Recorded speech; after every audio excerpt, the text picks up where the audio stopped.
Don't say any dumb shit now, Nick. Why is it me? How do you know I was It's talking always about you. you?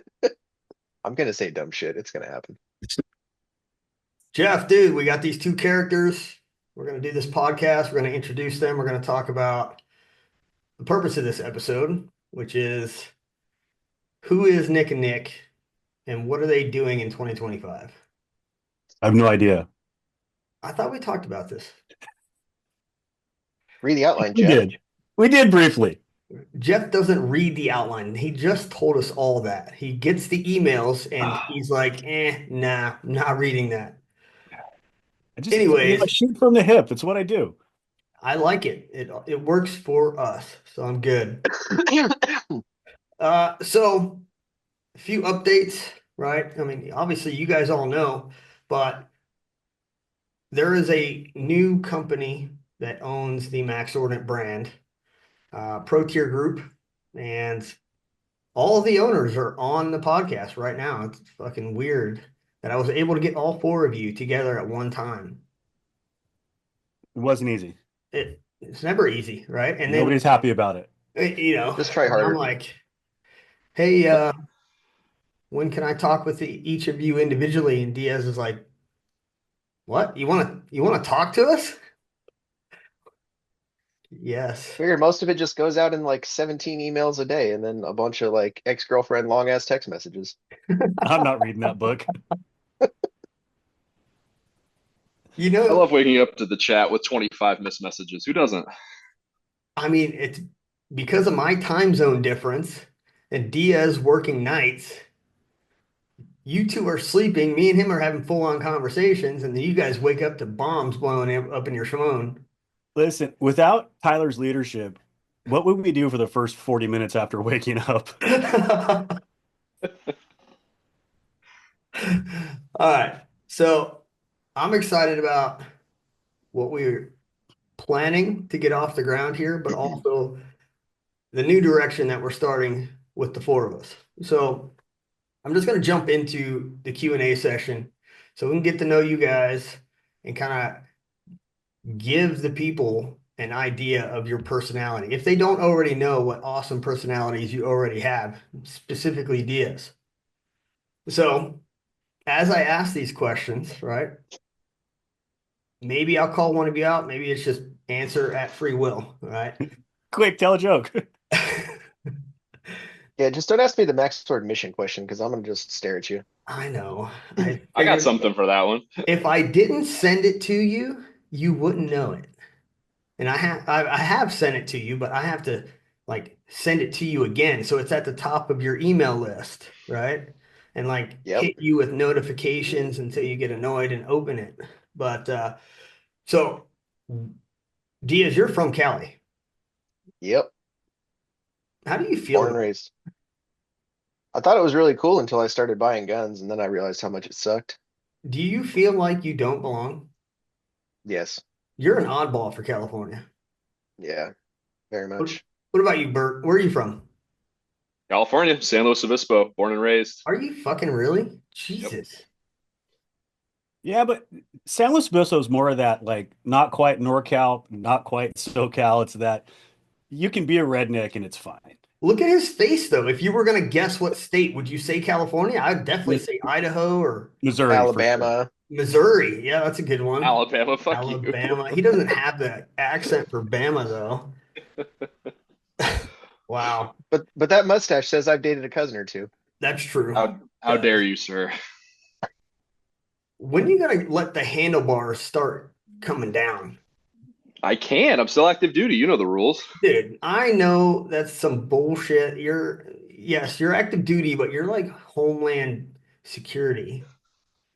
This is true. The rules are So pretty lax over there. can't go past the lip, right? Yeah, can't go past the corner of your mouth. So this is even technically But cheating a little. it can connect to the sideburns even with the lip. It cannot. It's actually supposed to be vertical and very Hitlerish. Yes, the Hiller stash is regs. Okay, so obviously, Bert, you active duty Coast Guard, right? And I'm not going to go off on a tangent here, but I remember what was it, 20? 2018, somewhere in the late teens, I got a phone call or an email or something from one of you saying that, hey, we wanted to book your range and come out and use it. And I'm, internally saying,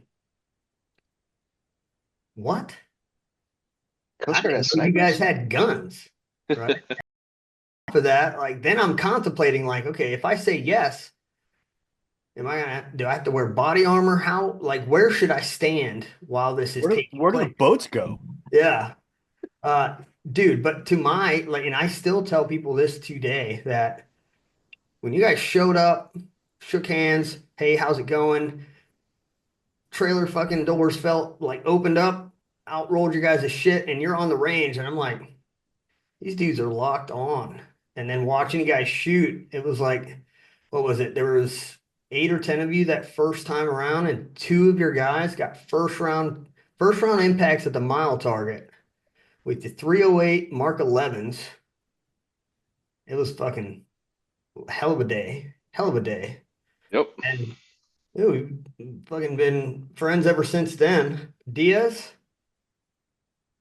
what is Mm, your background? Please enlighten all of us what you proudly do.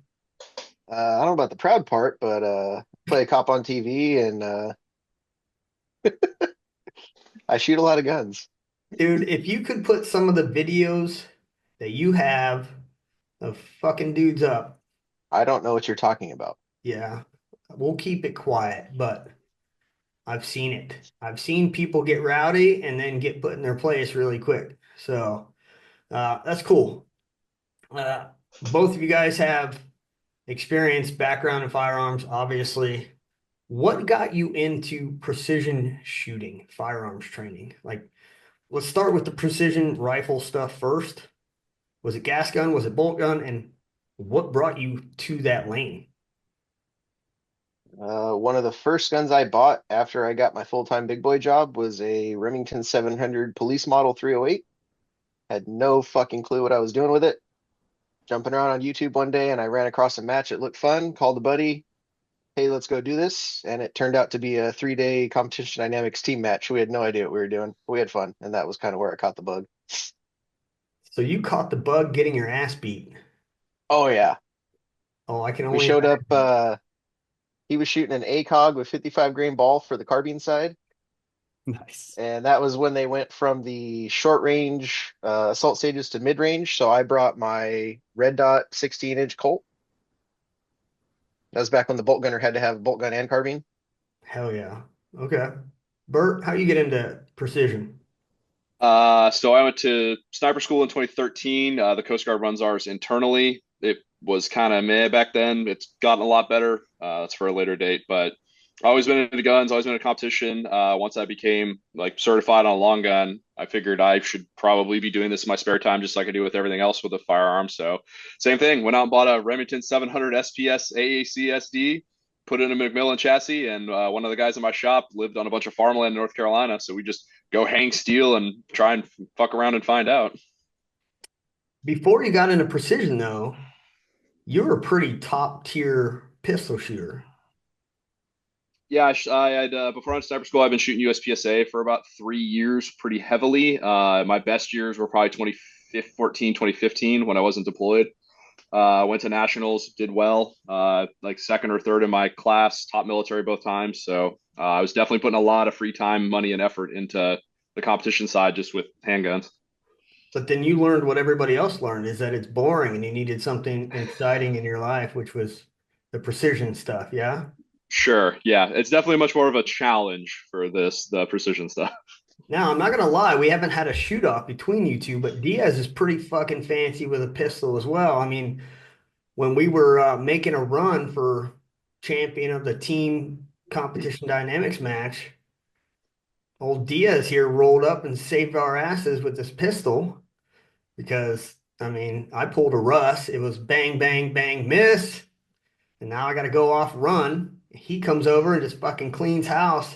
I mean, what was our time difference there, Nick? I mean, that was one of the biggest reasons that we were so far ahead of everybody. It's like we had 3 minutes on everybody from that stage because of your Yeah. John Wickness.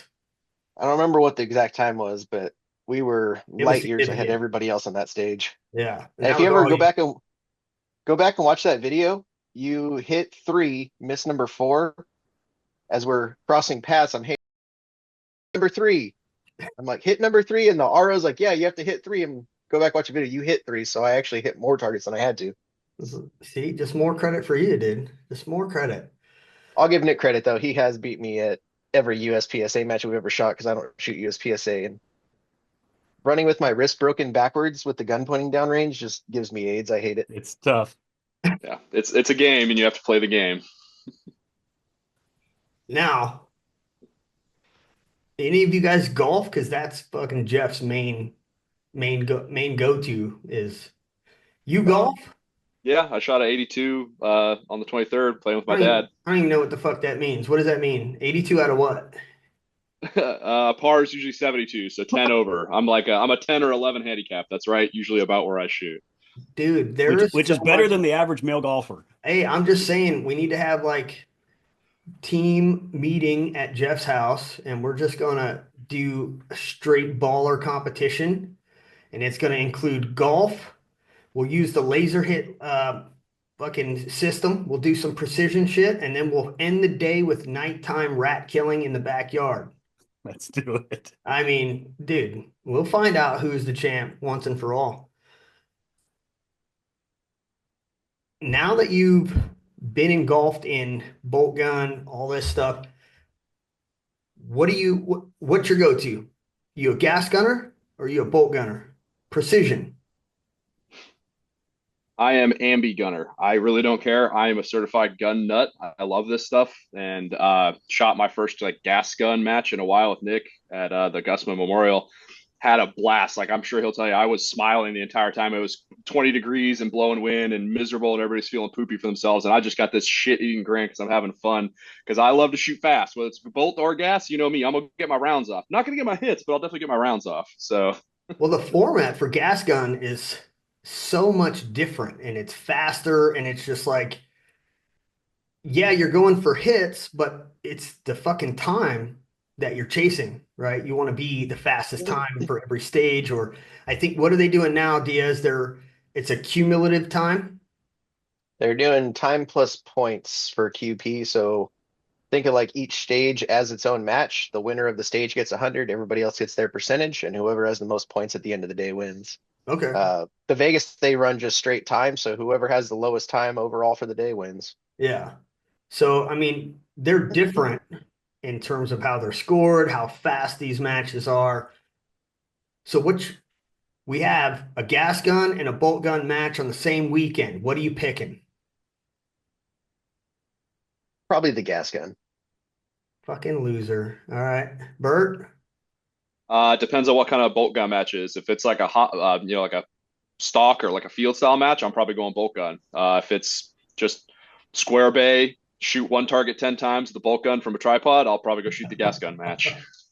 That's Yeah, if fair. it's competition dynamics, I'm going to that. But if it's NRL hunter or gas gun, I'm going to gas gun. Okay. That's fair. That's fair. I mean, I don't have a lot of fun at the NRL Hunter matches. They're just not my format that I enjoy. Like, it hasn't They're caught fun on. if you have a good. They're fun if you have a good partner. Other than that, they're kind of fucking So you're shooting it as a team. most of the time, man. Okay. Yeah, that's what I'm using it with my partner this year for the military matches. We're using those as train ups. Same thing. All right. I get to drag Russ's old ass around for a little while. I'm sure he Poor enjoys Russ. it. You know,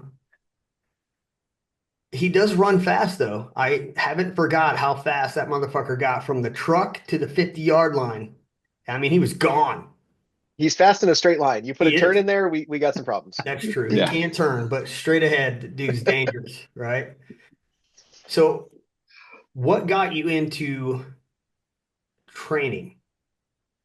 Like, not talking about training military or training cops, but what we're doing in Max Ordinate is training law enforcement, training civilians primarily. What got you into it? Like, you just drawn to it, opportunity, or it's something that you were seeking out and You talking about getting the training or doing like putting on the training? doing? Which one's that? Putting on. Putting on. Yeah, putting on. Did you wake up Um, one day, Nick, and decide, hey, I'm going to tell people how to get better at this? no, I mean, I grew up at the range. My dad was a cop. He was a range guy for his department. So I grew up kind of in that environment. It's always been something I've liked doing. I do it for work, and now I dabble here. Okay. Bert? Same thing. I got stationed out in San Diego in 2018, the year you and I met, on the trained detachment, originally as a like firearms and close quarters combat instructor, and then I took over as the sniper instructor job.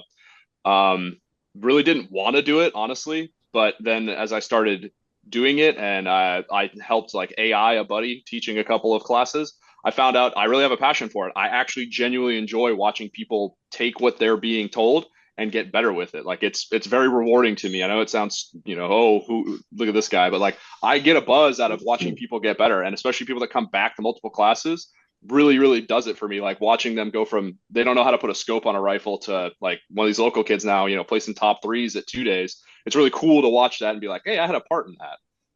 No, for sure.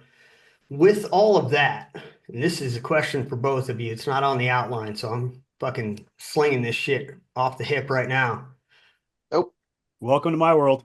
Going off of what Helbert said, right, where he enjoys the progression of the student. I think we all enjoy that, right? Seeing them go from zero to hero is a unique experience, but the individual development that is possible shouldn't be overlooked.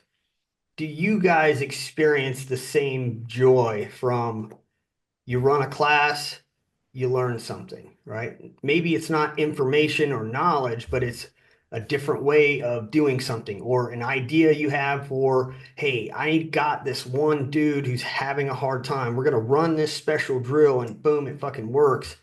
Or on your own, sitting there and trying to figure out, like, okay, what is the loophole fucking formula? What is that doing for me? Oh my God, look at this. I have an app and I can actually do a lot of the things that the formula says on the app, right? And so, do you have the same joy or the same drive to learn still as a student, even though you're teaching others?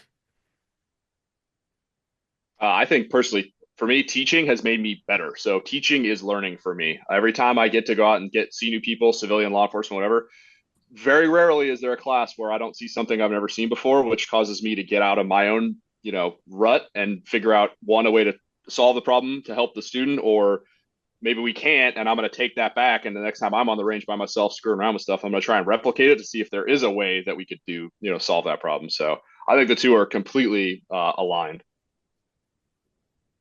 Diaz just looks like he's always having fun no matter what. Gotta entertain myself, man. The gears are Even if it, spinning regardless of what's happening, right? no, Nick's right. Like you see a lot of different stuff, and you have to problem solve. Every now and then you have those students that something just doesn't click. You got to find another way to explain it or show it or whatever. And then watching that light bulb go on is kind of cool. Yeah. No, I agree. Any key experiences that pop out in your head that have shaped your perspective on training and competing? Would Nick? you say that competing has made you guys better at your jobs, regardless if the competition directly relates to it or not? Oh, 100%. Even A even million if you percent. don't even if you don't take anything away from that specific competition or that specific training, just the fact that you're getting out there and kind of checking your ego and doing that thing, going out and putting your rep on the line, people respect it more when you go to teach. Oh, You Yeah, it's got something guys that'll go ahead. no go for it. Dude. Like that's something I like about us as a company is we're always proofing our our training metrics by going out and going to matches and seeing if what we're teaching is actually working. And if it's not, it's a living POI. We have this conversation in the LE classes all the time. Like, why aren't you post certified? Because if I figure something out in Vegas on a Friday, I'm going to put it in the next LE class on Monday because it sure as shit wasn't working the way we were teaching it. And I want to be able to change it because we found a new, better way to do it. Nobody's reinventing the light bulb with how to shoot, but there's those little tiny percentages you'll pick up in matches and competition that can completely change it for someone who's maybe at a different path, part of the path than you are. Oh yeah. And Can Jeff's you over imagine here. He wants us to be post certified, don't you, can Jeff? you imagine a post evaluator showing up and trying to sit through one of our classes? Good Lord. It I only mean, matters 40, if you get audited. 40 maybe. degree weather, 45-mile-an-hour wind, and then us. Yep. Yeah, The that's February true. class. Every year, the February class, they either get rained on, snowed on, or something. And then they got me with my giant mouth so I can fit my size 12 boots in it up there trying to teach these guys. What was that month? I'm pretty sure. No, actually, Diaz, you weren't there. You went up a different time. It's the only That, time you've ever gone up to High Angle with me, and it's the last time, according to you, that you'll ever go up there. yeah, fuck that. I'm trying to think of what month it was that I took up Adrian, Russ, and Russ has got a video where he's like, it's fucking raining, it's snowing, everyone is up here is freezing, and then he like points the camera at me and he's like, and this is the only motherfucker having a good time up here. It's like, it had to have been December or January, just cold as Yeah, I don't shit. But remember. I mean, you go numb after a while, it's fine. What month was the Blizzard Boys class, Nick? I taught the Monday, Tuesday, you taught the rest. February, that was my very first class I taught law enforcement for Max Ordinate. Hell We yeah. met up at we met up at Adelita's to hand off the keys, and it started snowing on my way home. I was like, "Oh, Yeah, this sucks for I had Nick." to call the line cold because we couldn't see the mover at 300. God bless them, they were trying, but it was snowing so hard you couldn't see the target. You should have just painted the target a different color, dude. That's the problem with Yeah. white and snow, you know? So the Max Ordinate mission, I'm going to not ask Diaz this question. I'm going to let Bert handle it. What comes to mind when I sent you that document for 2025 and I said, this is how I envision the year and the next 5 years going? What were you thinking? It's great. It's a tall ask. It really take team effort to do, but again, kind of in line with that, making sure proofs in the pudding, and competence wise based off experience and actual results, not just back in my day shit. Like I really really liked it. It is a monumental task and a huge mountain, but I'm excited to see where it goes. Yeah. I mean, I'm always excited, as you guys can tell from my emails and text messages and Teams notifications that you're getting at, how many you get at a time, Jeff? What was it? 20? It was just south of 20. Yeah. I mean, yeah, My that's fine. favorite. You know, we just all react differently. I see the notification from Helbert that says we need to get steel and paper targets out to the range, and I'm like, yes. Who wants to lead that charge? See, that's how you're supposed to see those notifications and respond to them. Anyways, I'm not going to Except go that off on a message tangent is here. mixed in with like 75 other autism ideas that you've had, and then you're mad when we miss one line in a message when Well, you've but sent 12 of those messages. he'll screenshot it and circle it in red, being like, "Look, Yeah. idiot!" It's like, yeah, Yeah, I sent this on December 3rd, you retard. How did you Like, miss this?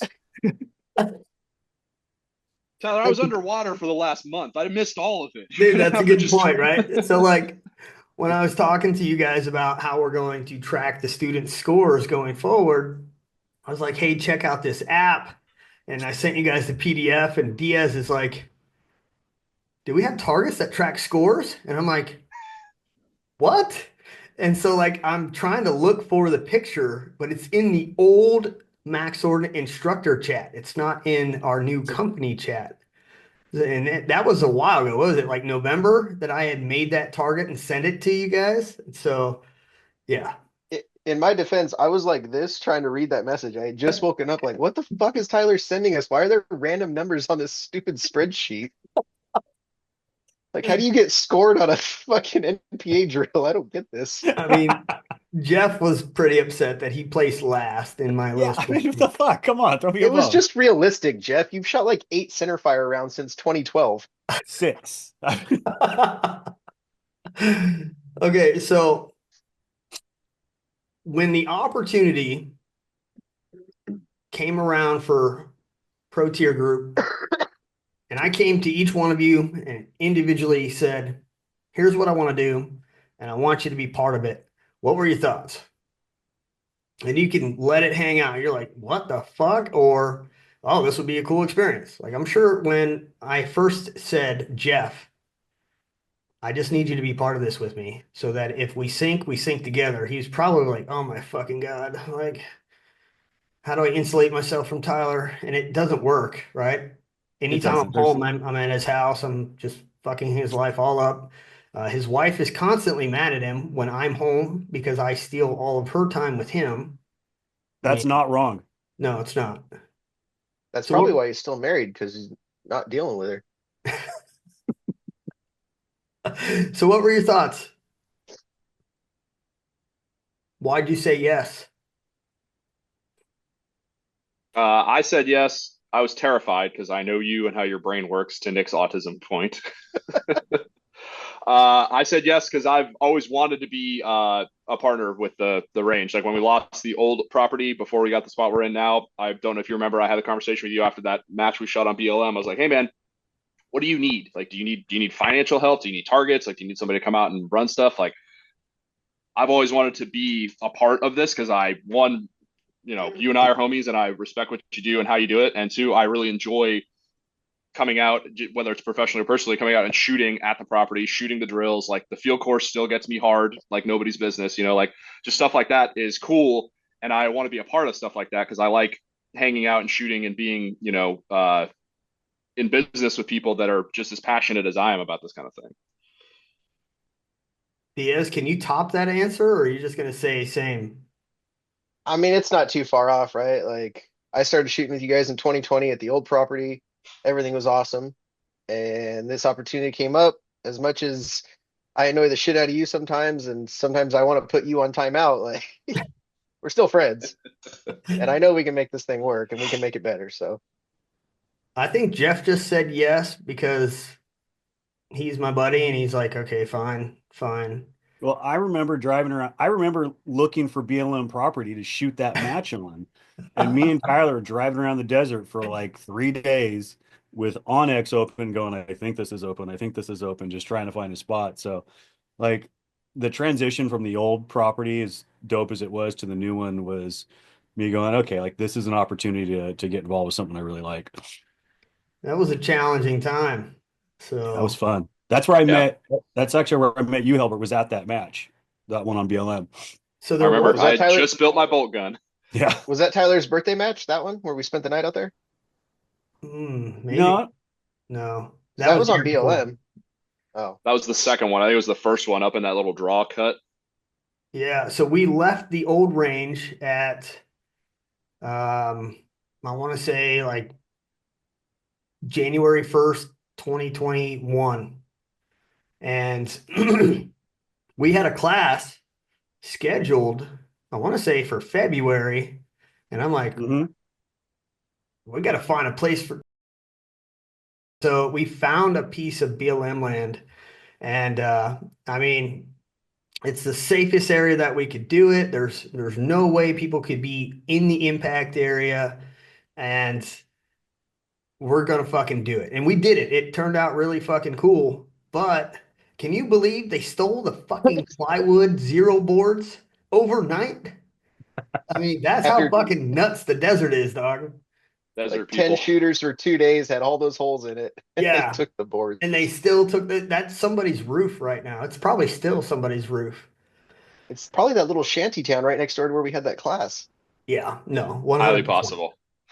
So when getting to the actual like purpose of this episode, I asked you guys a while ago.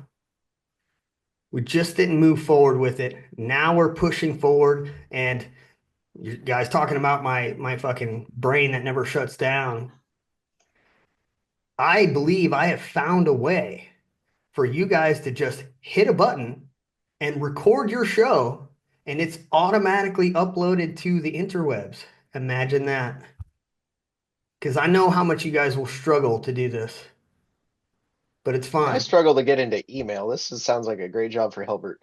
Yeah, Yeah, I you just got to think. make it Nick proof. That's all. I think recording with no filter straight to the internet is awesome. That's what the internet's for. So I asked you guys, I want you to have your own podcast. I want Max Ordinate to have 2 podcasts.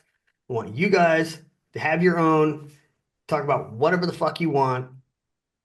So when I asked you that, it's kind of the same as what I've asked you previously. What was the first thing that you thought of when I said, I want you guys to have a podcast? What were you thinking? It's gonna be a lot of work, and Diaz is technologically not incompetent, unaware. Say it. So I figured Well, I would be doing most of the planning. the first time that you presented this to us was like, hey, you guys can talk as much shit as you want on whoever you want. Let it out. And I was like, it's right up my alley. It is right Perfect. up your alley. Yeah. Yeah. I knew it was going to work when we split that Airbnb at Vegas because that's all we did the entire night anyway was just talk shit. And I'm like, we could turn this into content without breaking a sweat. We should have started recording that night. We should have. Fuck We could yeah, have man. Russ. Russ could have been our first guest. Now, you guys know that it's also going to be a video cast, right? So you're going to have to learn how to show who it is that you're talking shit on and why. I know. Just add it to the pile of shit I got to figure out how to do. I know. I mean, you guys will be fine. You guys will be fine, right? I mean, Oh, I 100% believe that there is no shit talking that is not warranted. Would you agree? I mean, maybe not for Diaz, but No, 100%. And I actually appreciate when people just talk shit about me in the moment too. Because it's like, oh, yeah, I am being really stupid about it. well, you guys know that video. I sent you a few videos and I said, what are you guys' thoughts on this?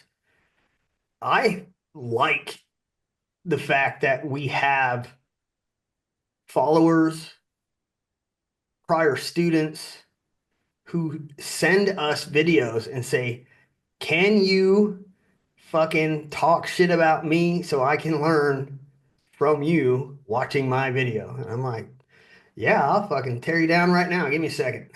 And then, like, I surprised the fuck out of him. I'm like, hey, I also sent it to all my friends, and here's what they said about you, too. And he's like, oh my God, this is so fucking awesome. I'm like, hell yeah, dude. Love it. Send me some more. well, well, now we can put them on the podcast. Yeah. Yeah, No. it's also exactly what we do to each other when we shoot matches together. As soon as somebody What comes off a stage, we're like, bro, why you beating the that gun fuck? like it owes you money? Yeah, like, hey, Yeah. numbnuts, don't worry about that right shoulder connection. That wasn't necessary for that position or anything. That's why it's going to work. That's why it's going to work. How do you see being a podcast host evolving for you? You're up, Diaz. What do you I see. envision when this is taking place? In like 6 months from now, where do you see yourself? I see the list of people that have blocked me on Instagram growing exponentially. Companies, people. That's a good answer. Bert, what do you see, dude? I see myself having a little podcaster wiener in front of my face, just like you do. Much better background that I don't have to blur, and hopefully some structure. Because I know once Nick and I get rolling, it'll be easy. We just have to make sure we have good left and rights to get the ball kicked every episode, and then we'll be fine from there. Yeah, I think you guys will be good. And I keep you my know, wiener on the side. Nice. it is on the side. It works really well too. Do you guys hear me better with these than those other ones I had last time? I didn't even know you were fucking talking through the headphones. Yeah, buddy. Well, you just Oh, fucking wearing them for fun? well, I mean, people wear them so they can hear what's happening around me and Jeff don't wear them, but people do. Joe Rogan fucking Okay. wears that shit. Yeah, to show my technological savvy, it took me 5 weeks to figure out how to pair these to my laptop. It's I gonna be mean, great. I can't wait. Hey, I don't do any of the tech stuff on the podcast. That's all Tyler. to be fair, all of us are kind of on the lower level of the technologically sound. We had to hire somebody to get us all on Teams. No, I mean, that's a Teams issue. That's not a tech issue. I'm saying the other way. I'm saying that's a Tyler issue. Because you made us all log in with that bullshit on Microsoft, and then that was the fucking aids that I couldn't get rid of. Everything wanted to go to on Microsoft instead of the Max Ordinate email. it Here's had an to idea. be that way. Let's make your email address 75 letters long.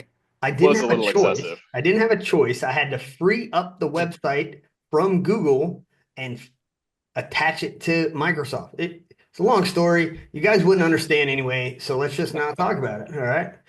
It's the pleats. It's the pleats in the pants. As far as the vision for the podcast,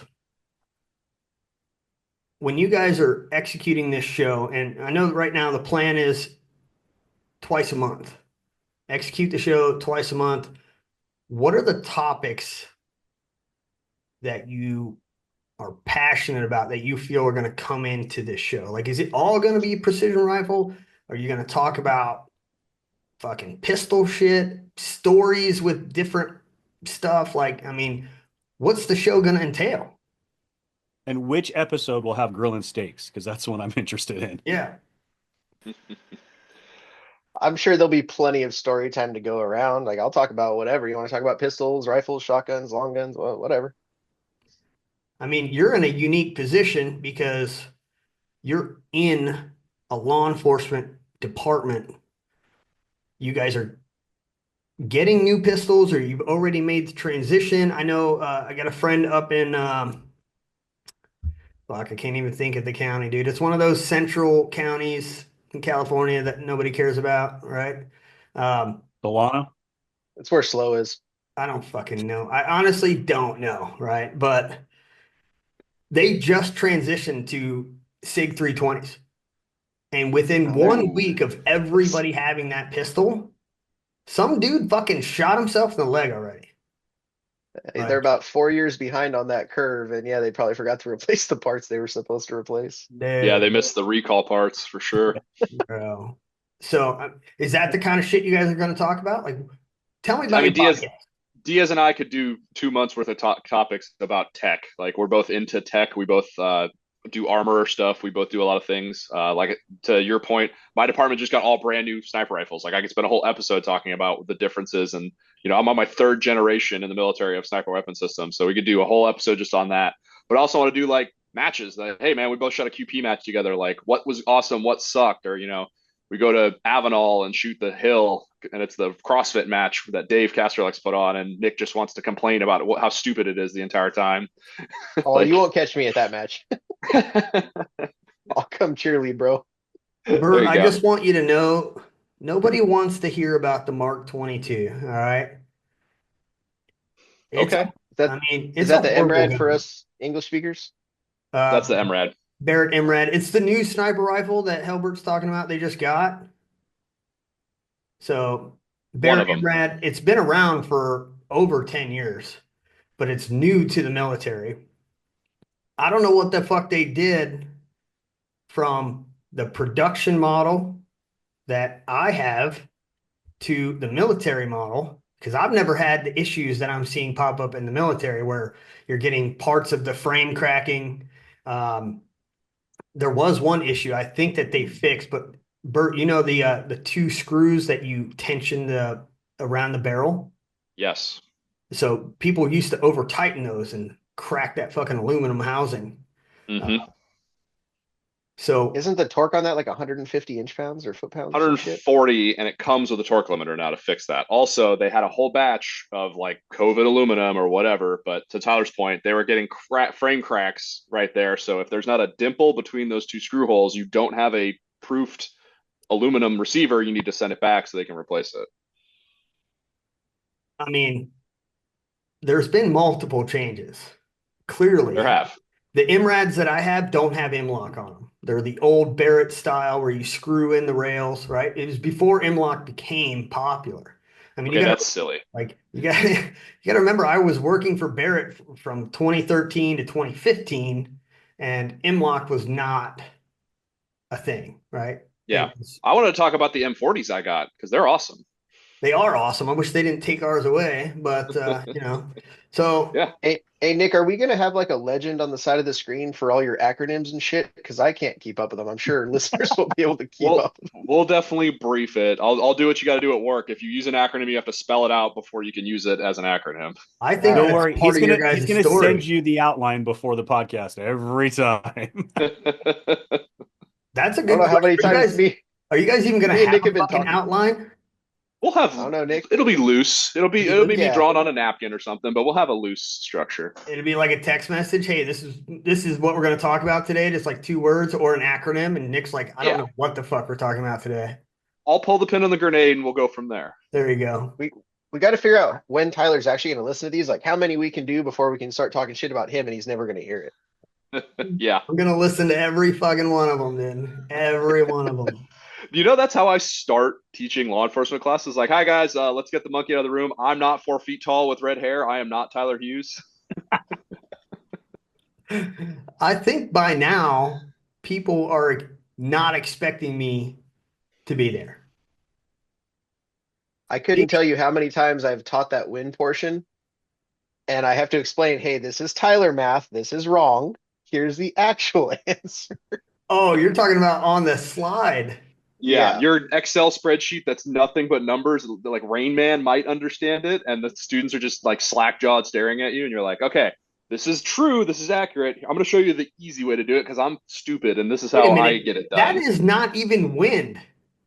No, that's mover. That's mover, mile per hour. It's to show the mile per hour. Or No. feet per millisecond, the way you did the math. It's just a table, gentlemen, to show the math behind how does every mile per hour equal 0.6. We're going to have some instructor development when I come back, okay? As director of Hey, Tyler. training, I'll take that under advisement. Tyler, if I get a 1.2 win call, but I got a 3/4 value win, what's my hold? 0.9. It's not 0.8? I said the fucking slide was wrong. As an instructor, you should be like, oh, Tyler has a typo. I should fix it for him. Yeah, and I don't have PowerPoint until you've signed me into Microsoft Teams 365 18 fucking times. See, just that's the shit another- you're saddling me with, Tyler. I don't have PowerPoint. It's 2025, Nick. Who doesn't have PowerPoint? When do I ever have to write a PowerPoint at home? How are Who you uses in PowerPoint? How are you in law If- enforcement of the military? You don't have PowerPoint. We have computers at work that I could use. I work at the fucking airport, dude. I got 13 hours to do nothing. Jeff, do you see how awesome their show is going to be? I mean, I'm excited for it. dude, hey, we've been rolling forward pretty strong like this for the past 3 years. I mean, we're just now getting you up to a manageable level there, Diaz. And that's No been one's a even struggle. died yet. We're fine. We're fine. Yeah, we're good. Diaz isn't manageable. I'm not sure what point you thought that was. We're there. We're not there yet.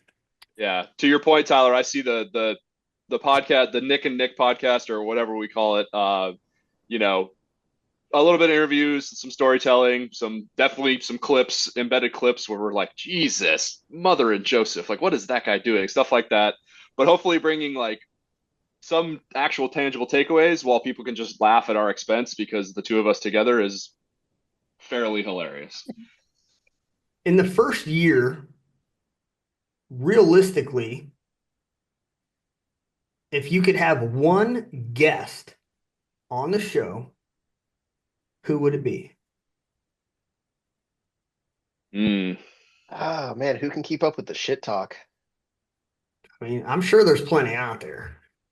Yeah, but like people I won't want to punch in the face. Oh, I mean, Yeah, and do we want it to be somebody that's gonna like rap with us and have fun, or I'm thinking of a couple of my prior students that had OISs this year to see get their perspective to see if what we taught them helped them at all. That'd be solid. I mean, that's an answer, right? Yeah. I was just saying realistically, like, don't say fucking, oh, I want Donald Trump on the show. Like, Russ, I want Russ on the show.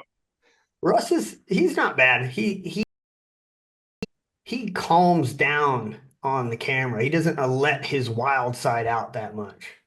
We'll see Yeah, how he around feels you. after Mason Valley. Yeah, we'll see how he feels after Mason Valley. You know what we need to do? We need to get Vanessa to a polo match, and then we need to have her on an episode, and we just break down every stage with her. Oof. I don't think you guys will be friends anymore. It's gonna be. You're like, oh, my internet's going down. Yeah, we'll do her and me because at Paula, I just 2 mils and send it half the time. So That's fair. Okay, 2-part question. How do you see the podcast adding value to Max Ordinate? And what do you hope that your show provides listeners? What would you want them to take away from it? Well, your guys' show is like the professional side of the house, and you very PC most of the time, and I don't have that ability. So people will probably take away a little more of a overly truthful side on product reviews and what people are doing and saying. What was the first part of the question? Still I looking up. mean, What? how does it How is add? it going to add value to the company? Oh yeah, same answer. We're good. Okay, and so that's how it's adding value, and that's what they're taking away from the show. It's like Well, one the answer. flip side is like, even though you're 3 feet tall, your aura at matches is up here. Where me and Nick are just like normal dudes, just fucking stuff up on our own. We don't I'd have say to have you're that about like halfway top there, tier fuck dude. ups. You're the QP champion, so you're definitely a step above I me. am Nobody knows who the mustachioed idiot is. not the QP champion. I got my ass kicked at the finale. He's the QP second champion. Yeah, Yeah, first first place loser. loser. Yeah. Yep. No, I think Diaz is on a lot of stuff there. You guys are kind of the macro, the overarching aura. You guys are very into it. We're more the micro, the shooter's brief, team room type shit. Can get Yeah. down into it a little bit more. What'd you say to me yesterday, Tyler? You're not allowed outside on this because you're trying to be professional and keep a good relationship. I'm not that guy. Okay, I mean, I will never say anything behind your back that I won't say to your face. And so when me and Bert were talking about a situation we're handling right now, and then I'm like, I told Bert, and this is why we can't allow Diaz to be in this conversation. Because just your initial text messages, I was like, no, not letting him out ever, never. And that's why you're the director of social media, because you don't have to have contact with anybody. You just get to nonchalantly do things. Yeah, and again, to your point of what we would bring, I love Q&A stuff too. So like, that's half of every course. I feel like I'm doing Q&A. I'm like, what about this? What do you think of this? And you're gonna get the double barrel truth out of both of us. Like we really respect and rep the things that we enjoy, and I hate fuck on the things that I think are ridiculous. Because again, it's 2025. Don't buy that, dude. Like I've been doing this for 12 years professionally. Like there are way better things than what you just bought because that's what I got issued, and it was old news when I got it. That sounds like me Just when as somebody good. shows up and they say, I just bought this hog saddle. I'm like, you did? No, Damn. I'm sorry. I'm gonna stock ARCA sections at the range because everybody has a rifle that has the ability to have one, and they're still using hog saddles. I'm like, you guys, like, it's 2 screws and you're there. And you're there. I Jeff, won't throw anybody down, but on that point, I walked into our armory at work one day and there's 4 bog pods sitting on the armory bench. And I text the guy that bought them, like, who in the fucking poverty bought these? Like, oh, some guy at Sniper Fest told us they're just as good as really right stuff. And I Just as fucking good. deleted his number. wait a minute. At Sniper Fest? No. Whatever the one they did up at Slow was, whatever that class was. Kato. Maybe it was Kato. Whatever. Yeah, it's Kato. Yeah. Well, Some I mean, clown that was a peer told them that, oh, bog pods are just as good as really right stuff. So they immediately bought bog pods. Yeah, somebody that's never seen a timer professionally in their life. Yeah. there's no way that's the guy I'm thinking of that invited us to Cato this past year. Oh, it wasn't the host. It that wasn't dude's the a host. shooter. Yeah. It was just some fucking guy that's on a sniper team somewhere that told them, "Oh, this is great." If I had Yeah. to guess, I would probably venture to say it was like the old school mentality that you get from like Sniper Craft or some of these older training companies that are still like, you don't get any bipods and you can't have a rear bag and you're gonna take this shot on the clock right now. It's like, oh, okay, you know. Does that guy also run the Cowtown matches? That sounds really similar to some shit they do. One bag, no bags. They have a no bag, no bipod division at their gas gun match. I Who know. the fuck wants to do this? Do they really? Yeah. Yeah. Oh shit. I do remember there was one year, was I there? No, I was there the year after, but the rifles only match. Oh, Too many people were gaming fucking his match. So on day 2, he got pissed off and he said no fucking bags. So it everybody was had to shoot hard on hard the whole day. one bag. Somebody brought out one of those beanbag chairs and used Yes. it as a rear support in the helicopter. And Yeah. instead of just like knuckle fucking those dudes, he said, "Fuck everybody. Nobody gets to use bags. This is a national level match. Haha, I'll show you." And that's why I Yeah. Yeah. won't shoot rifles on We them. all get to wear a diaper. Thanks, bud. Dude, it was Yeah. awesome. It was But then awesome you'll get hearing that because I wasn't there to experience it. right. But then you'll get departments like SAC showed up, and I was grabbing students' bags on accident because they've got the exact same. Their team leader took a class with me, and he went home and bought all the exact same things that I have, like Yeah. same color, same ruck, same tripod, same everything. And I'm like, this is confusing. Oh yeah. But that's the beauty of it, right? And maybe that'll help get the word out too. More people listen to you guys' show. Uh, but the question always comes up. Hey, this is a rifle I have. I want to take a class, but should I buy another rifle? What else should I I buy? an- Should I buy I a answered scope? 2 of those emails last night. Should I Yeah, get what stuff should I buy? I'm like, how about you just show the fuck up? Learn how to use your gun that you have. We'll loan you everything else you need. And by the time the class is over, you'll fucking know what you want. I promise. So, exactly. Like Diaz and I shot 700s for 2, 3 years before we figured out what was good. Shit, I shot your first 2 desert duel matches, Tyler, with a gas gun because that's what I had. yeah. I mean, those are the days, man. Those are the days. We'll have to recap on some desert duel fun, because I hear, we're trying to partner with a few local gun clubs right now, and I feel like everybody has this. We don't want to push the new shooters away. We don't want to make it too hard. And I get that, right? I don't want it to be too bad. Do you guys remember the Desert Duel match that I put on where the high score was like 22 hits? Yeah, the Max Ord massacre. Yep. Yeah. Say you don't want to make the matches too hard. Oh, I not was telling me. somebody the other day Not me. when I want them to be hard. the sage was bright yellow at the range, and you made us shoot off of a fucked up hay bale and painted the targets yellow in the sage field. I Yes. actually shot and hit that target. I think I was only like one of 3 people that got that target. And I had to run 10 feet to the left to see the edge and then kind of walk my way back to be able to see it. See, but you grew as a shooter because of that.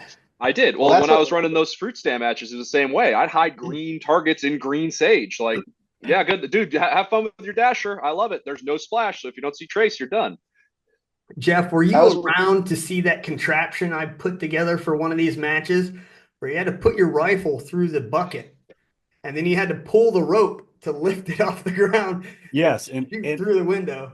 and it's no everybody knows that if you can't get into a position because it's really stupid, that Tyler set it up. Not that it's really stupid, is that it's meant to challenge you, and it that's did. my that's my favorite picture of Mark Liu. Oh, dude. Yes. If Mark Lou's mad, we did our job right as a match director. He was booty busted for sure. Oh yeah. Yeah, that was a good time. All And right, then so Russ just dropped his rifle and snapped that whole bookcase in half. oh yeah, I I remember remember that. that. Yeah. What's your most memorable moment you've had on the range during training in a Max Ord environment? Anything. What pops into your mind when you're like, I think, Helbert, you're probably already thinking back to the fucking snow, your first course. The snow or shooting movers in 40-mile-an-hour winds up from the field course. It's always a good time. It's always Yeah. He is thinking about carrying a generator with no wheels. Oh my God. I can't believe how much you guys fucking bitched about where's the wheels to the generator? I'm like, they're in the back of my truck, which Well, you it's the guys most can't Tyler get. thing ever. Let's take the aid off of the generator that makes it easier to transport. Yeah, these wheels are making these guys too fucking soft. They don't get him anymore. Yeah. At least you guys know I was doing it to help you. I wanted you to get stronger having to carry it around. What you Another didn't good one realize for is that me. Go ahead. we had to carry that generator between our legs because we were over 3 feet tall. You threw the motherfucker on your shoulder because you have a low center of gravity. It's not the same. That's fair. I mean, Yeah. Another good one I remember is when you had just set up the land nav course, and I had a bunch of dudes going to sniper school, and we're trying to teach them how to land nav on 1 to 24. hiking up the mountains looking for little tiny fiberglass rods in the daytime, so there's no retro on them. They are the same as the Sniper Adventure Challenge land nav markers, which means they're about yay thick, orange little road markers. They got dog tags on them and little reflector shit. I mean, The dog tag's the size of a quarter. And they don't stay because it's so windy. No. all I'm saying is if you can land nav on our land nav course, you can land nav Yes. anywhere. Yeah, and to your point, they all pass at school, so fuck me, I guess. Imagine that, see? Do you have any personal quirks or rituals when preparing for a competition or going to execute a training course? Are you Diaz? pointing at Diaz? I am. He's up here on my. Oh, Dr. Pepper? Yeah. Hey, I Everybody- respect it. It helped me in Vegas. The Dr. Pepper on stage 2 set the tone for day 2. Did it? Yeah, after I was done motherfucking everything from stage 1. Yep. Weren't you in the lead on day 1? Yeah. And then we came to stage 1. I'm always a slow starter. I've talked to you, I don't know, a dozen times about this, how to fix that, but we got the luck of the draw to start at the 960 stage with gas guns. And I know my ammo's slow in the morning when it's cold, and it was fucking cold. Took my first shot, hit low, came up, hit, and then didn't realize my gun was starting to warm up, so my ammo went back to where it should have been, and I was dumping them right over the back on every shot. Couldn't see the splash because it was hitting right behind the target. Yeah, I'm stupid, I know. Learning is occurring. What were you The going to say? idiot 308 shooter crushed that stage, so. Oh, shit. Fucking large framers, I tell you. Yep. No, quirks and rituals, honestly, for me, it's just clearing my mind. Just try and blank slate it as much as possible and focus on the task at hand. Take my alpha brain, make sure I'm present, because a lot of times we're somewhere else. So just trying to make sure I'm there. For competition, for me, I'll steal this from my buddy Shannon Smith. He's a big USPSA guy. He talks about the fizz. Like if you're not like getting that little nervous, stuff down low in your belly and getting excited or getting a little nervous, like if you're not getting the fizz going to a match, like why are you even going, dude? Like that's the whole point, is to get a little jazzed up and work on some stuff and try and do well. Wait a minute. Are you telling me that I shouldn't be going because I don't have the fizz anymore? Yeah. If you lost the fizz, man, you got to figure out something else. I just don't get nervous. Well, you don't have to get nervous, but you can get excited. Did I just catch an Alpha Brain endorsement? He did. I'm going to have to try it now. 20 years of micro TBIs. I need all the help I can get. Same shit right here, Nick. That's all you need. That and Chick-fil-A or McDonald's starts the match off right. The Chick-fil-A slaps. We were hitting all the wickets in Vegas. Damn. Well, we're gonna have to try this again, Diaz. I'm gonna see if any of these things work for me. We'll see what happens. I'll never stop laughing at that little blue pill. Oh, yes. We're at Team Safari. We're waiting for our stage. I look over and Tyler's popping a little blue pill, and I'm like, I didn't know it was that kind of party. Did you bring me one? I thought we were about to get torqued and fucking shoot a stage. He's like, it's this, you fucking idiot. I'm like, oh, all right, never mind. So Jeff is talking about competing in the Paula match for January. I won't be back yet. I wish I could be there to participate. My time will come. For Jeff, what would you tell him so that he has the best day possible on that day in January? Shoot the 7 PRC. Yeah, well, right there. Shoot the 7 Be a PRC. man. Shoot 7 PRC. Be a man. Do it. For Paula, it's mass chaos, dude. You just gotta block out all the external shit and focus on you and your plan. Like it is online. I have no plan. Yeah, well, come up with one. But yeah, block out the chaos. People are yelling and screaming. Dudes are walking in front of you when you're on deck. Like it's just a very tight footprint to get 60 people into. So block out the mass chaos. Talk shit to Diaz and I, and we'll be fine. There's going to be a dude rolling around, and I'm sure by now you figured out who this is. It doesn't matter if it's your 100th match or your first match. He is going to just demean the shit out of you. Try to block him out as best you can. That's why you go to Paula. Where can you get that anywhere else? You can't. Nowhere, because they wouldn't be in business.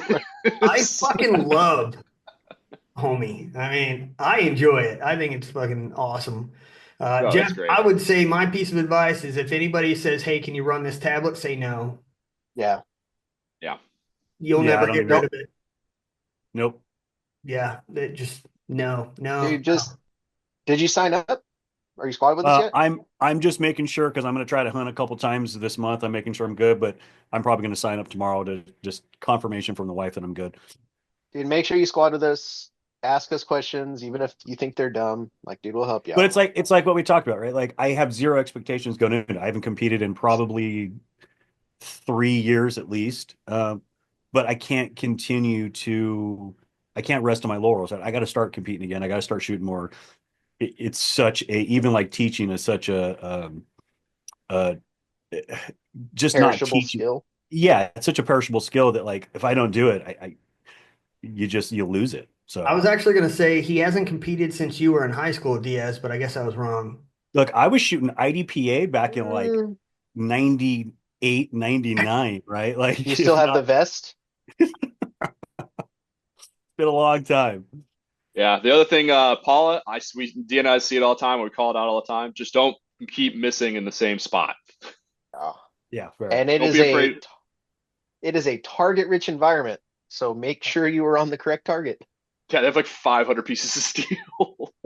I feel like when you watch a shooter shoot, shoot, shoot, and every round's going into the same spot, it's a clear indication of you don't know what you don't know. And right now, that motherfucker don't know where it's going.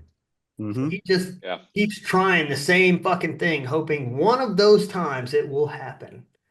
And it normally doesn't. But Shit, just I've gone all four corners on a target at that match. just to get one hit. Hell Yes. yeah. At least it's going somewhere different every time. What What gun are you gonna is shoot? what's that? Me, I'm shooting 308. I meant Jeff. Oh I don't yeah. know. I'll probably shoot six Creed, but I don't know. I may shoot a 308. It depends. You gonna shoot the old Falcor chassis six Creed? No, I'll shoot my rock chassis six Creed probably, or I'll shoot the Surgeon in the MDT chassis for Oh, the 308. camouflage barrel. Yeah, The camo barrel I gave you. Yeah, that's a yeah. fucking solid barrel, dude. No, it shoots great. Yeah, it is. And the last time I was home, we perfectly balanced it. It's ready to go, brother. It's fucking ready. There's no reason for me to not use it. It is ready to go. And But people, I even fixed the magazine that was not letting me yeah, you got the magazine lift in there, but nobody yeah. knows all of these fixes that we did because you haven't put the goddamn video up yet. Yeah, well, I need an editor. Anyways, what is something no one would guess about you? They see you at a match, and then eventually they learn something and they're like, holy fuck, I never would have guessed that. Like, for instance, Bert, I never would have guessed you're from California. I want to say people wouldn't know that I don't know what the fuck is going on 90% of the time, but anyone that's around me does know that. So I don't know. Okay. Bert, you got anything? Um, I don't know. I mean, dude, to be honest, I actually still get nervous even just doing club matches for the first stage or two. Like I'll come off a little jittery because it's just a thing for me. It always has been since I shot my very first pistol match. Like I get the fizz going hard and stage or two to calm down usually. So What do you think the cause of that nervousness is? I don't want to say I never have the fizz or a little bit of jitters. There's times where I remember coming back, jumping into a match, and maybe for the first stage, like have that anxiousness, right? Um, and I could say point blank for me, when I go to these matches, I still feel like there's these expectations where people are like, oh, Tyler's here. He's going to shoot XXX. Like I remember that very same match, the very last Paula match I shot, like I fucked up the first stage. I royally screwed the second stage. Like I was making mental mistakes like nobody's business. I think I finished like seventh place. But before anybody knew that, like random people were like, "Oh, Tyler, did you win?" I'm like, "No, No, I didn't fucking win. Like there's a pressure or like an expectation from people who know you, but they don't know I haven't been doing this shit for the past 3 years as often as I used to. And so if there's ever a nervousness that I feel, it's the people around me. I know what their expectations are, and I'm like, oh fuck, here it goes. And then just trying to tame that pressure down and like embracing it and then just focusing on what I know how to do.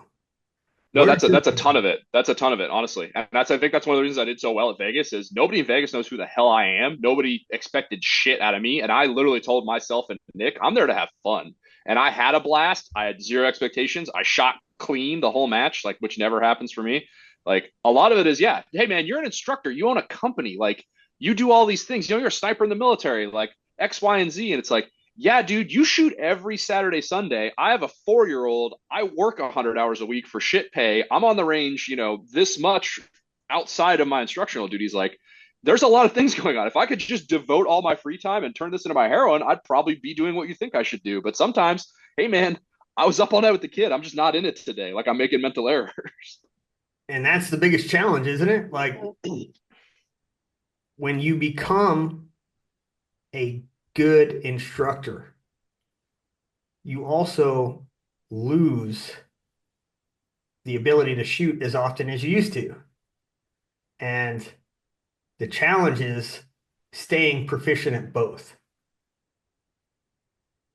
Absolutely, which is why I think Diaz is with me. Listen, I firmly believe as an instructor, you have to go compete. You have to be unafraid to go get 8th or 12th or 30th. Like, hey, man, I'm out here shooting. I'm trying. I'm seeing where my deficiencies are. So with my limited time, I know what I'm going to work on next time.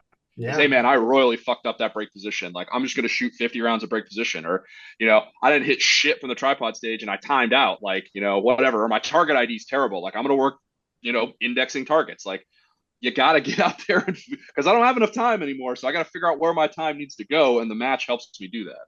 Yeah, I A know. 100%. I mean, you guys know as well as I do, like when we're running classes or whatever, there isn't a lot of time for you to shoot. You got 6 guys, you're helping them get zeroed or run a drill or whatever. Maybe you can duck off for 3 rounds to try to zero your rifle while they're running like the NPA drill or something.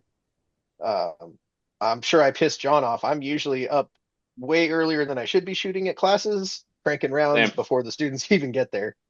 Same. Yeah. Cause I'll shoot the qual target before they show up. It's like the only range I'm going to get outside of demos where you need to be hitting what you're aiming at because it's a demo. Yeah. Yeah. So a couple things coming up. We got the new podcast, new company, same brand, but now we have more involvement. You guys are owners now. You're not just a contractor or an employee, and there's challenges. Do you feel a different pressure being a owner of something versus I told Tyler I could teach this course and I'm here when I'm supposed to be and I'm gonna submit my invoice and collect my money. Do you feel a different pressure? Pressure, no. Workload, yes. Hmm. Bingo. I always wanted to help and I wanted to fix things that I saw. I didn't know where the left and rights were as a contractor. Having rules, bylaws, a board now, I feel like that's super solvable. So the gripes, when you're out there teaching in the moment are like, fuck you, it's your fault too. So I don't feel any more pressure. I feel like the workload is going to get a lot bigger. But again, that's not a bad thing because that's what it takes. If you want things to be successful, you have to put the time and the effort in. So 100%. So, like I was saying, podcast and some other small partnerships that we're working on. One of them is with, is it a new club? I mean, you guys would know more about it than me. I just became aware of them, but the SoCal Long Range Club, how long they been around? A year? no, newer club. It's been an idea for about a year. I think they got it off the ground about 2 or 3 months ago. New club based in the San Diego area, but they represent most of Southern California. So I like the format. Like, if you guys remember how we kind of formatted Best of the West, you had divisions that were based off of skill sets. And that's how SoCal Long Range is set up. And I like the format. I think it's good. I think it promotes growth. I think you can have stages that are fucking difficult and everybody's experiencing the same fucking struggles. But if you are a Division C shooter, you're competing against people of the same caliber as you, right? And I think it's cool. I like it. So working on that partnership, some of the things that we have coming up is, have you been to any of their matches? Have you seen this coaches squad in action? Because we are taking that over for the fruit stand. Now, squad one will be the Max Ord squad. You can, pay a small fee, be in the squad, and get coached by you on the clock. Have you been to the match while this is happening? I have not. It's my old property, so very familiar with the layout and where the targets are. But I haven't shot a match with them yet. I know the MD very well. Shot a lot of train ups and matches that he does. So excited for it. I think it's a cool call. Honestly, for the coaching aspect of it, it's kind of what we do. Like you heard us talking to Jeff, like it's kind of what we do anyway, except just much more structured this time, because we're always trying to help people. We're always trying to loan them gear, give them give a tip or trick. We've all had the guy with the hunting rifle show up who's 0 through 5 stages at Paula, and we're like, all right, bro, we're gonna get you a hit on this stage. Like, here's what you need to do. So we already kind of do that a little bit. I feel like this is just a more structured way for us to help those new shooters, those C-class shooters, or people that might be afraid to go shoot a match. Like, hey man, I'm gonna hold your hand. Like, I give a shit when I shoot. I might shoot the stage, I might not. If I'm a shooter, I'm just 2 mils and send it, so I can focus on you guys and working you through what the plan's gonna be. Or if you want to see what I would do, I'll take my time and take it seriously and show you what we think the best way to take this is. But I think it's going to be good. Whether we're like the slow stage that's bogging people down or not, I hope that's not the case. But I don't think we will be. I think we can manage it pretty easily. So I'm trying to change my flight schedule so that I'm here in the States on February 8th and I can make it to the Pyru match. I want to run that squad. And the reason I want to run that squad may be different from kind of what you two are thinking. Diaz, if you ever get a Saturday where you can participate, I think it'd be a great experience. But when I envision running this coach squad, every single stage, I'm going to run it first. And so you're dealing with the challenge of reading the stage brief to them, pointing out the targets, getting them to focus on target reference points, talking about the barricade or whatever the position they have to shoot from. What's the wind doing, right? And while all of this is taking place and you're showing them how to mentally prepare for a stage, you have to get ready to shoot the fucking stage yourself because your squad cannot slow the rest of the match down. Yeah. I'll say at the fruit stand, the local knowledge of that range will be doing me a lot of good getting ready to shoot those stages because I know what the wind does and I know where the targets are. Yeah. And then the other thing that we got coming up is I think it's probably going to happen quarterly at the moment, but doing the single day 6 to 7 hour train ups. And our first one's going to be March 15th at the fruit stand range to prepare guys for the upcoming PRS regional match. And we got some really cool fucking plans on how we're going to structure that training session and better people, right? And I'm of the mindset, but I'd love to hear your guys' opinion, is we have one day with you, and then you're going to shoot a match the very next weekend. Where are we going to get the biggest bang for our buck? Yeah, we can correct you on your position. We can talk about your fundamentals. All of those are very important. But the chances of us making those habitual for you in a 6-hour time frame is not that great, right? You can be shown the right way, explained why, and you can practice it. But in the heat of the moment, in the stress of the moment, you're going to go back to your old fucking self. It's going to take time, effort, and practice for you to thoroughly build those habits, right? But what we can change is how people mentally prepare, set themselves up, execute the stage, slow the fuck down, try to get your hits, don't worry about the clock. And then what do you do after the stage, right? And I feel like that's where dudes are going to get their biggest fucking improvement from, because you guys are both pretty goddamn good shooters. Nick, Diaz, what's the number one thing that you're always fucking talking to me about? Fucking mental mistakes, Oh yeah, 100%. right? So I'm good for one or two at every big match. absolutely, right? And so it's cleaning those up. You'll save people a lot of points. So I'm excited for this train up, actually. I think it's going to be a good time. I wish both of you guys could be there at the same time, but unfortunately, we're pretty tasked out that weekend. Bert, you're going to be teaching the train up. Diaz, you'll be teaching PR2. So we'll just be spread out all over the place, but it'll be a good time and big weekend for Max Ordinate. So, Jeff, I don't know Yeah, what you're doing. Can you even see your schedule from that far out?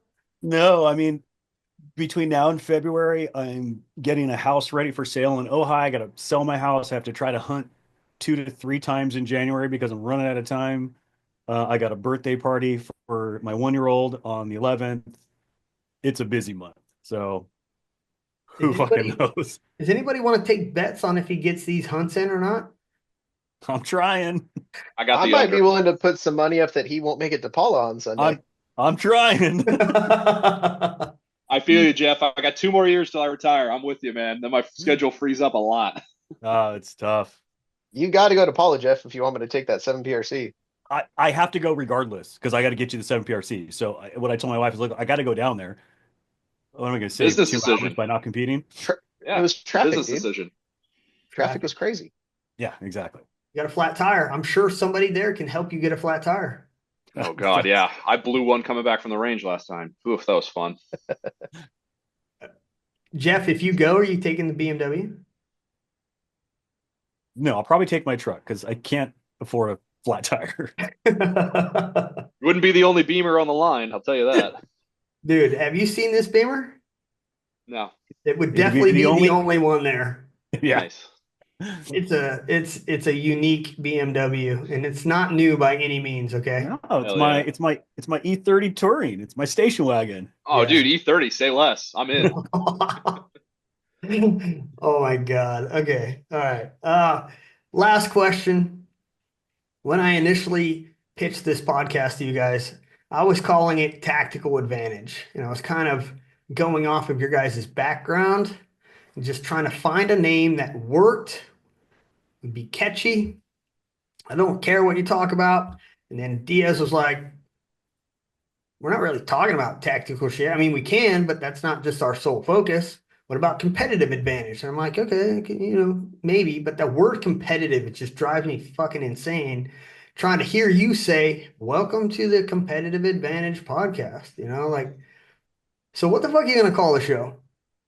The shooter's shithole, the shooter's brief, the fucking trash talk central? What do you want the name to be? When you initially announce it for your first show, what are you gonna say? I thought it was competitive advantage. I thought that was set in stone, so I didn't know there was other options. No, there's always other options. There's just more websites to buy because I've bought in like 4 different websites every time we change the name. I don't hate the shooter's brief. I don't hate competitive advantage. I don't hate, yeah. I get it. Tyler, Buzzwords are annoying. Like, Tyler, I think me and you should find out at the same time when it goes up. I feel like that's when everybody's gonna figure out what the name is when the first episode goes live. I didn't tell that to you guys. In order for your episodes to be uploaded to the internet automatically, they have to be recorded live. So okay. I whatever thought that's you, how we were doing them anyway. I mean, yeah, Yeah. Diaz, it's just whatever you say, you can't take it back, dog. It's gonna be out there. Welcome to I'll Oh never take Shit shit with Nick back. and Nick. All right. Hey, we've been on here for a little while now. It's almost an hour and a half, I think. Good show. Glad to have you guys on here. It's awesome to learn about you guys and introduce everybody to you that doesn't already know who you are. And I want people to learn more about you. And I'm excited to hear your guys' show. And I'm sure it's going to be fucking interesting. I'm sure you're going to have people that love just hearing you guys go back and forth about random shit. So to all of our listeners, we appreciate you guys listening, following. Make sure you like and subscribe and look out for their episode when it drops in January. Me and Jeff will make sure we tell everybody what the possible names are to look for, and we'll throw a link up on our social media so you guys will be able to find it. Until next time, gentlemen, Jeff, I'll catch you guys later.